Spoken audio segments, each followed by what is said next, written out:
Em,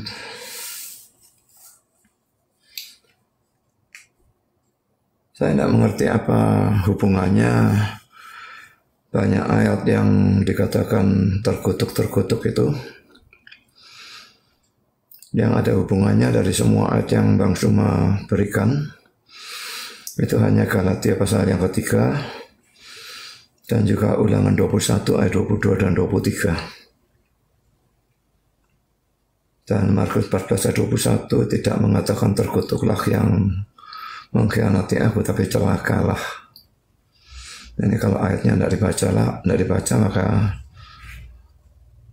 dihafal luar kepala, tapi hafalannya salah. Celakalah bukan terkutuklah ya. Lalu Amos 2 itu mau dikutuk sama sekali tidak ada urusannya. Yusuf minta mayat Yesus juga tidak ada hubungannya. Kalau Yusuf minta mayat Yesus, itu Yesus yang sungguh-sungguh atau orang yang diserupakan oleh Yesus? Jadi saya hanya membahas Galatia pasal 3. Saya akan bacakan. Ini saja yang ada hubungannya.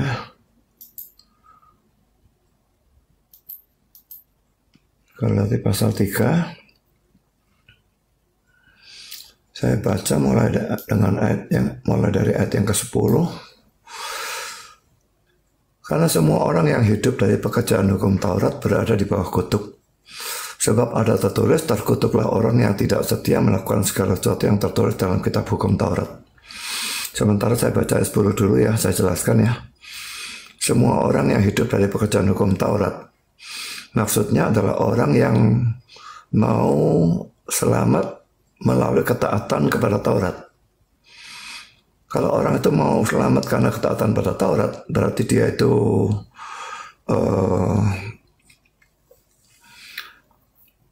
mentaati Taurat supaya dia masuk surga. Justru dikatakan dia itu berada di bawah kutuk. Alasannya dituliskan dalam ayat 10b, sebab ada tertulis terkutuklah orang yang tidak setia melakukan segala sesuatu yang tertulis dalam kitab hukum Taurat. Perhatikan kata-kata setia melakukan segala sesuatu yang tertulis dalam kitab hukum Taurat. Ya. Setia melakukan segala sesuatu itu baru tidak terkutuk. Berarti dia harus taat 100%, tidak ada satu dosa sedikit pun. Tapi kalau dia tidak setia melakukan segala sesuatu yang tertulis dalam kitab hukum Taurat, dia terkutuk. Jadi sebetulnya seadanya dosa itu menyebabkan orang itu terkutuk.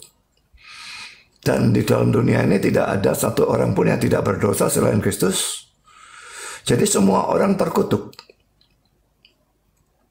Nah sekarang saya baca ayat 11-nya, Galatia 3. Dan bahwa tidak ada orang yang dibenarkan di hadapan Allah karena melakukan hukum Taurat, adalah jelas. Ya, sudah terkutuk, mau dibenarkan, tidak bisa dengan melakukan hukum Taurat. Dengan ketaatan, dengan perbuatan baik, tidak bisa. Karena, ini alasannya, orang yang benar akan hidup oleh iman. Kalau tadi hidup dari pekerjaan hukum Taurat itu mau diselamatkan oleh ketaatan pada hukum Taurat.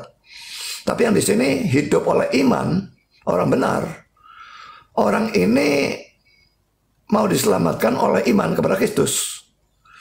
Jadi hanya itu yang bisa menyelamatkan. Tapi dengan melakukan hukum Taurat, tidak ada orang yang bisa dibenarkan. Tapi kalau orang itu beriman kepada Kristus sebagai Tuhan dan Juru Selamat, maka dia memang dibenarkan. Sekarang ayat 12 dari Galatia 3. Tapi dasar hukum Taurat bukanlah iman, melainkan siapa yang melakukannya akan hidup karenanya. Jadi dasar hukum Taurat memang bukan iman, tapi ketaatannya. Siapa yang melakukan akan hidup karenanya. Bisa memang. Seperti tempoh hari saya katakan, saya pernah buat khotbah 2 jalan keselamatan. Yang satu karena iman kepada Kristus, yang kedua ketaatan. Tapi yang kedua ini ketaatannya mesti sempurna seperti yang tadi saya katakan. Jadi ayat 12 dan ayat 10 berhubungan. Tidak setia melakukan segala sesuatu yang tertulis dalam kitab hukum Taurat, itu terkutuk. Jadi kalau bisa taat semua 100%, dia memang akan mendapatkan hidup yang kekal, dia akan selamat. Tapi tidak ada orang bisa melakukan 100% hukum Taurat. itu mustahil. Semua orang pasti punya dosa kecuali Yesus. Dan karena itu semua orang terkutuk. Jadi secara teoritis jalan keselamatan ada dua. Tapi dalam praktisnya yang taat karena hukum Taurat ini bukan jalan. Karena tidak ada orang yang bisa melakukan itu. Melakukan hukum Taurat dengan sempurna. Jadi akhirnya satu-satunya jalan keselamatan hanya Yesus. Seperti dikatakan dalam Yohanes 14 ayat yang ke-6. Akulah jalan dan kebenaran dan hidup. Tidak seorang pun sampai kepada Bapa kecuali melalui aku. Jadi Yesus adalah satu-satunya jalan ke surga. Satu-satunya jalan keselamatan. Sekarang saya bahas ayat 13 dari Galatia 3. Kristus telah menebus kita dari kutuk hukum Taurat. Dengan jalan menjadi kutuk karena kita. Sebab ada tertulis terkutuklah orang yang digantung pada kayu salib. Jadi Kristus itu menebus kita dari kutuk hukum Taurat. Dengan jalan menjadi kutuk karena kita. Maksudnya dia mati melalui kematian yang terkutuk. Kematian yang terkutuk itu atau digantung atau disalib. Dan satu orang penafsir mengatakan mengapa digantung dan disalib itu kematian terkutuk. Karena itu menunjukkan bahwa orang itu sepertinya ditolak oleh bumi dan ditolak oleh langit gitu ya. Kan dia ada di antara langit dan bumi. Ya, digantung juga seperti itu, disalib juga seperti itu. Naik segitu ya. Ngawang gitulah ya. Rasanya bumi tidak mau, surga tidak mau. Dan itu simbol dari keterkutukan itu.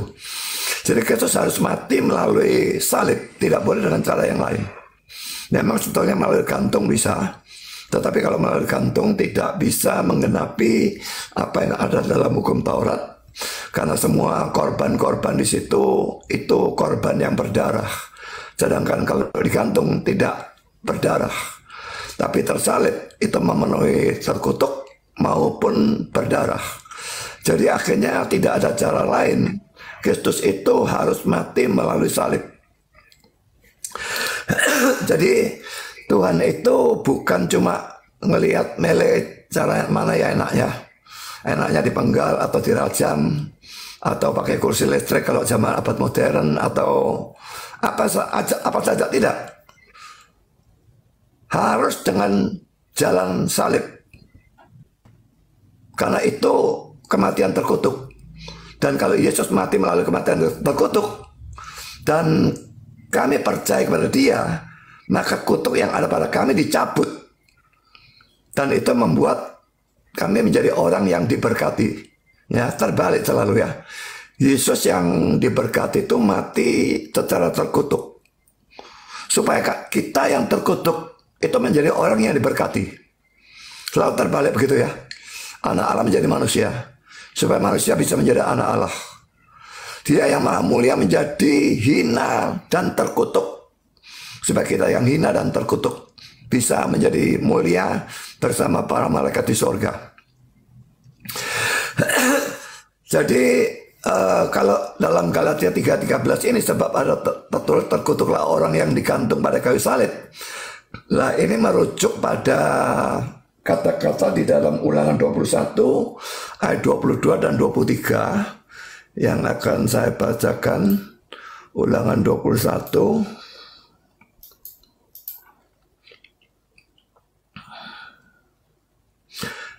ayat 22 dan 23.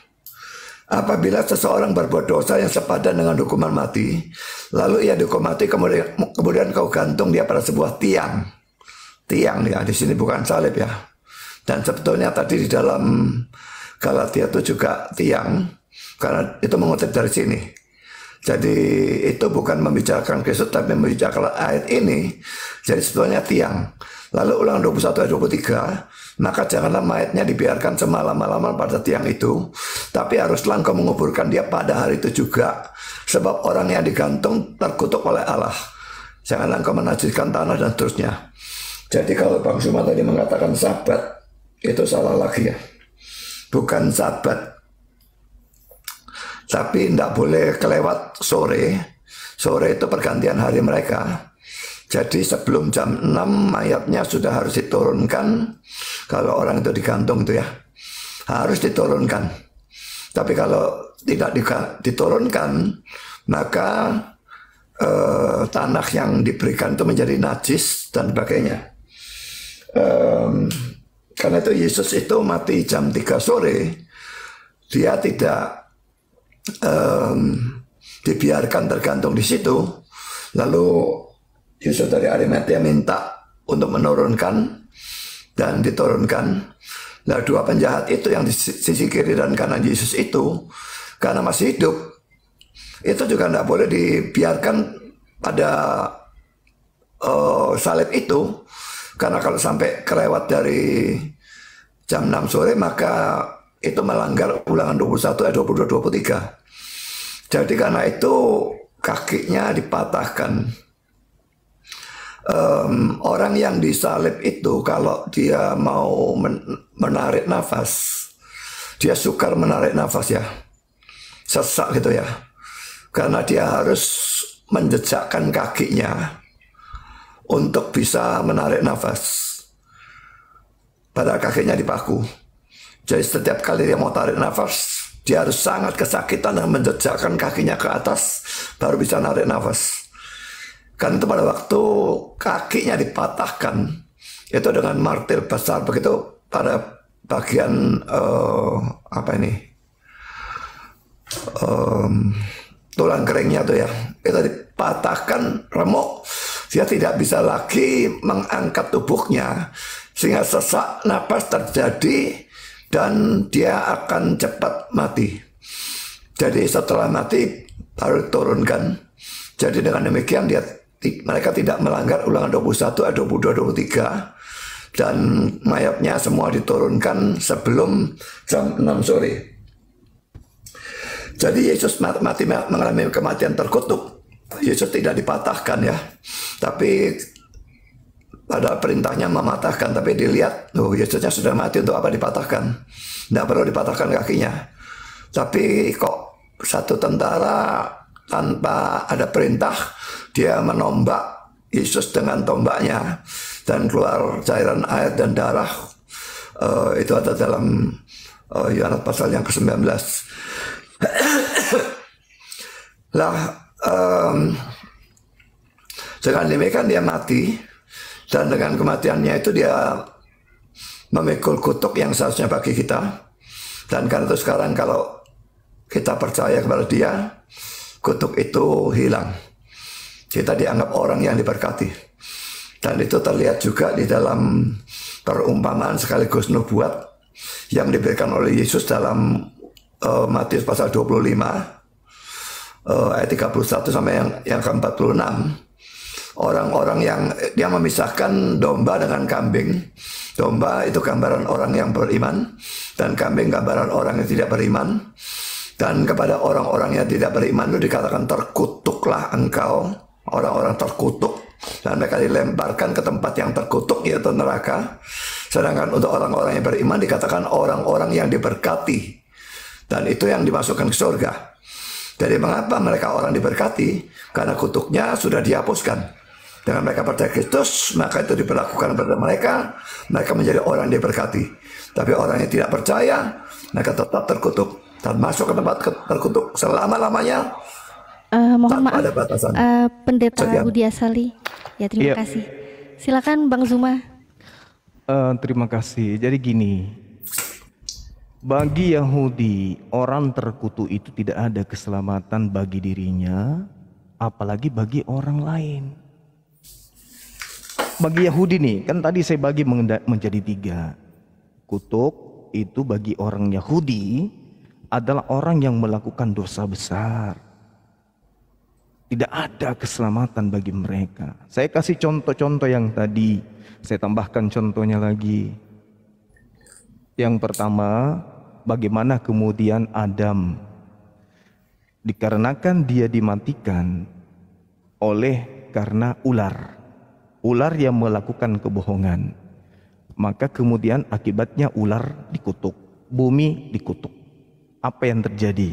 Kesusahan terjadi, ular terhadap Adam dan seterusnya. Akibat karena kutukan. Tidak ada orang yang diselamatkan karena kutukan itu. Itu yang pertama. Kemudian Kain. Ketika kemudian kita lihat dalam Kejadian 4 nomor 11, bagaimana dia terkutuk karena membunuh saudaranya sendiri. Jadi kutukan itu tidak mendatangkan kebaikan. Kemudian orang fasik, ya, orang fasik dalam Kejadian di dalam Ayub 15 juga diterangkan di data nomor 35. Di situ sangat jelas dikatakan bahwasanya orang fasik ini karena dia terkutuk, dia juga habis dilalap api. Kenapa dia terkutuk? Lagi-lagi karena dia makan suap. Kemudian pemberontak yang makan suap, kemudian orang-orang yang berdosa kemudian dilenyapkan karena suap. Di Yesaya 1 nomor 23. Jadi tidak ada kebaikan yang didatangkan oleh orang yang dikutuk. Tidak ada kemudian kebaikan orang yang mati karena suap. Bahkan kalau kita melihat di dalam Mika 3 nomor 10 sampai nomor 11, Yerusalem itu kemudian menjadi timbunan puing-puing. Menjadi puing timbunan. Karena apa? Karena suap. Yudas suap. Kenapa Yesus yang kemudian Nabi Isa atau orang yang benar kemudian menjadi korban? Sementara yang disuap inilah yang harus kena kutuk. Bagaimana mungkin kemudian orang yang benar menjadi terkutuk, kemudian orang yang bersalah yang diselamatkan? Sedangkan pengakuan Pak Pendeta adalah Kristen tadinya itu adalah terkutuk. Namun kutukan ini digantikan oleh orang yang suci di atas tiang salib, yaitu Yesus. Supaya orang Kristen menjadi mulia, supaya orang Kristen ini menjadi benar. Maka terkutuknya Kristen dialihkan kepada Yesus yang adalah orang benar dan mati di atas tiang salib demi untuk dihadiahkan kepada orang Kristen. Ini konsep dari Kristen, Pak. Kita akui itu konsepnya Kristen. Silakan dengan konsep Kristen. Tapi ini kita sedang berbicara mengenai penyaliban yang terjadi kepada orang-orang Yahudi, yaitu Yudas, ataukah Yesus, ataukah Barabas. 3 di antara orang ini yang mati kemudian disalibkan. Nah, sekarang kita lihat, apakah Yesus ini pendosa sampai dia harus mati di atas tiang salib? Sedangkan ketika berbicara mengenai kutukan dan kutukan, yang kena kutukan itu adalah orang yang berdosa. Ulangan 21 nomor 23. Kalalah itu katarah dalam bahasa Ibrani. Artinya sama-sama kutuk. Kutuk ini celaka, Pak. Celaka dalam bahasa Yunani. Sama aja pun orang yang kena celaka ya orang yang dikutuk. Kalalah, katara itu sama dalam bahasa Ibrani dan bahasa Yunani. Lalu kemudian di dalam Ulangan 27 nomor 26, terkutuklah orang yang tidak mempraktekkan Taurat dengan perbuatan. Lah, Yesus adalah orang yang taat kepada hukum Taurat. Kenapa dia yang terkutuk di atas tiang salib? Sedangkan yang terkutuk menurut hitungan Tuhan adalah orang yang makan suap. Keluaran 23 nomor 8, orang yang makan suap itulah yang terkutuk karena dia telah memutarbalikkan kebenaran. Tolong Anda pahami, kita berbicara skala Yahudi dulu. Kalau Kristen kan sudah jelas, Kristen ini adalah kelompok manusia yang muncul belakangan yang menerima pengajaran tentang salib. Itu. Nah, sekarang kita lihat. Apa sih sebabnya Yesus orang Yahudi ini ingin dibunuh? Kalau di Kristen, orang yang muncul belakangan, kalau di Kristen, Yesus dibunuh karena dosa. Itu karena Kristen. Tapi kalau kita berbicara mengenai Yahudi, Yesus dibunuh itu karena pulus, karena uang, karena politik, bukan karena dosa. Itu kalau di Yahudi. Di TKP kejadiannya kemudian sangat jelas. Penyaliban terhadap Yesus, oknum yang ada di salib ini, itu bukan karena dosa waris. Tapi kalau kita berbicara mimbar gereja, mimbar Kristen, ya Yesus mati di salib. Tapi bukan itu yang menjadi patokan. Harus yang menjadi patokan adalah dasar pertama kenapa Yesus anak Maria ini mau disalib. Itu dulu poinnya. Di dalam Yohanes 11 nomor 45 sampai 53. Coba Bapak lihat di situ. Banyak orang Yahudi yang Yohanes 11 nomor 45 sampai 53. Coba Bapak baca. Jadi kita berbicara mengenai kontemporer, konteks waktu, ya, atau temporer yang ada pada zaman itu, atau kita lihat secara histori, ya. Dikatakan dalam Yohanes 4, di Yohanes 11 nomor 45, bahwasanya banyak orang Yahudi yang datang melihat keajaiban yang dilakukan oleh Yesus. Salah satu di antara mereka kemudian datang melapor ke orang-orang Farisi. Wahai orang Farisi, sini kumpul. Lalu mereka berkumpul, orang Yahudi, orang Farisi, imam-imam kepala, mahkamah agama. Mereka bersepakat, mereka berembuk. Ini ada apa ini? Yesus semakin besar pengaruhnya. Kalau Yesus kita biarkan terus, akan semakin banyak orang yang percaya kepada dia. Dan kalau itu terjadi, maka bangsa Roma akan datang merampas tempat suci kita, bahkan merampas bangsa ini. Oke? Jadi mereka berkumpul, imam kepala, ahli Taurat, orang Farisi, mahkamah agama. Ini 4 komponen pemuka-pemuka agama yang menentukan kebijakan pada masa itu berkumpul. Lebih baik satu orang Yesus kita serahkan, kita bunuh, lebih baik satu orang mati daripada tempat suci kita ini, daripada bangsa Israel ini dirampas oleh Romawi.